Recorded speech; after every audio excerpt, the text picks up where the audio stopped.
प्यारे प्यारे बच्चों, नमस्कार। पिछले वीडियो में हमने पढ़ा अध्याय 13 बाजार। आज पढ़ रहे हैं अध्याय 14 अर्थशास्त्र का पूर्ण प्रतियोगिता में मूल्य निर्धारण, price determination under perfect competition. पूर्ण प्रतियोगिता में मूल्य निर्धारण का सामान्य सिद्धांत, general theory of price determination in perfect competition. पूर्ण प्रतियोगिता में मूल्य निर्धारण के संबंध में प्राचीन अर्थशास्त्रियों में मतभेद था। एडम स्मिथ तथा रिकार्डो का मत था कि वस्तु का मूल्य उसकी उत्पादन लागत द्वारा निर्धारित होता है। इसके विपरीत वालरस तथा जेवंस के अनुसार वस्तु का मूल्य उसमें निहित उपयोगिता द्वारा निर्धारित होता है। मार्शल ने इस विवाद को समाप्त करते हुए कहा कि वस्तु का मूल्य उत्पादन लागत तथा इसकी उपयोगिता अर्थात दोनों के द्वारा निर्धारित होता है। मार्शल के अनुसार जिस प्रकार कागज को काटने के लिए कैंची के दोनों फलकों की आवश्यकता होती है, ठीक उसी प्रकार किसी वस्तु के मूल्य निर्धारण के लिए वस्तु की उपयोगिता अर्थात मांग तथा वस्तु की उत्पादन लागत अर्थात पूर्ति दोनों शक्तियों की आवश्यकता होती है।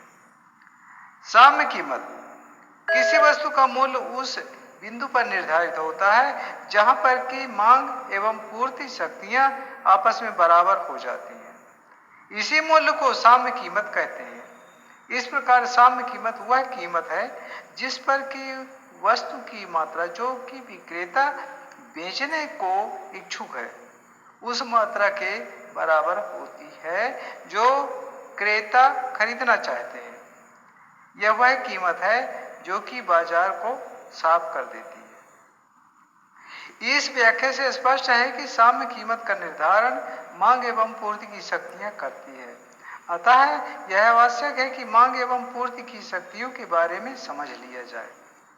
मांग शक्ति किसी वस्तु की मांग उपभोक्ताओं द्वारा की जाती है। उपभोक्ता किसी वस्तु की मांग उस वस्तु में निहित उपयोगिता के कारण करता है। उपभोक्ता वस्तु का कितना मूल्य देगा यह वस्तु की सीमांत उपयोगिता अंतिम इकाई से प्राप्त उपयोगिता पर निर्भर करता है। उपभोक्ता किसी भी दशा में वस्तु की सीमांत उपयोगिता से अधिक मूल्य नहीं देगा। इस प्रकार उपभोक्ता के लिए वस्तु की सीमांत उपयोगिता वस्तु के मूल्य की अधिकतम सीमा निर्धारित करती है। मांग के नियम के अनुसार प्रायः ऊंचे मूल्य पर वस्तु की कम मात्रा तथा नीचे मूल्य पर वस्तु की अधिक मात्रा मांगी जाती है। बाजार मांग अनुसूची के आधार पर मांग वक्र प्राप्त हो जाता है जो कि बाएं से दाएं नीचे गिरता हुआ होता है। इसे चित्र 14.1 में डी द्वारा दिखाया गया है। पूर्ति शक्ति किसी वस्तु की पूर्ति उत्पादकों द्वारा की जाती है। वस्तु के उत्पादन में क्योंकि उत्पादकों को लागतें वहन करनी पड़ती है इसलिए वह अपनी वस्तु का मूल्य कम से कम सीमांत लागत अंतिम इकाई के उत्पादन की लागत के बराबर अवश्य करना चाहिए। इस प्रकार सीमांत लागत किसी वस्तु के मूल्य की निम्नतम सीमा को बताती है।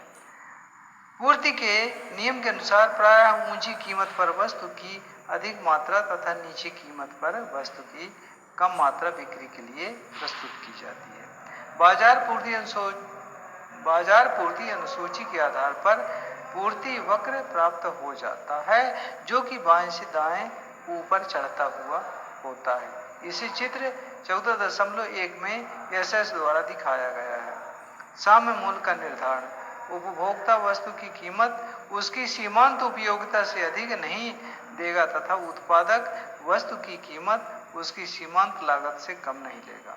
अतः वस्तु की कीमत इन दोनों सीमाओं के बीच में कहीं निर्धारित होगी। प्रत्येक क्रेता इस बात का प्रयास करता है कि उसे वस्तु की कम से कम कीमत चुकानी पड़े। प्रत्येक विक्रेता इस बात का प्रयास करता है कि वह वस्तु की अधिक से अधिक कीमत प्राप्त कर ले। ऐसी स्थिति में क्रेता एवं विक्रेता में सौदेबाजी चलती रहती है तथा मांग एवं पूर्ति शक्तियां एक दूसरे की विपरीत दशा में कार्य करती हैं।